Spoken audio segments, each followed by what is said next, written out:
I'm Gabor Filo. The honor of opening the upcoming American Society of Clinical Hypnosis annual meeting has been tasked to me. Most know me as an amalgam smith and hypnodontist with eclectic interests and a specific interest in the art of hypnotic inductions. My plenary presentation, Ecstatic Trance from the Campfire to the Clinic, is an extension of that curiosity born of personal experience.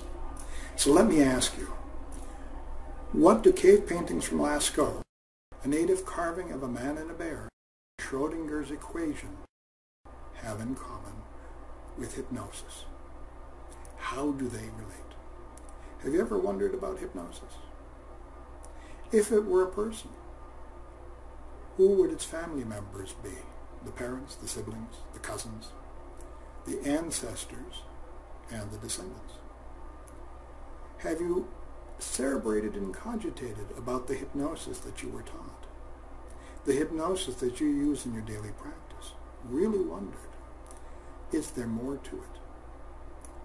Share in a journey through time, exploring the roots of hypnosis, altered states of consciousness, and shamanism from the past to the present. In the limited time available, we will touch upon models, methods, and phenomena that are rarely discussed, and as my friend and mentor Vic Rausch used to say, is the stuff for backroom discussions. Join me in Reno, Nevada from March 19th to the 22nd of 2020 to answer some of these questions, to broaden your repertoire, and to stimulate your creativity, to meet old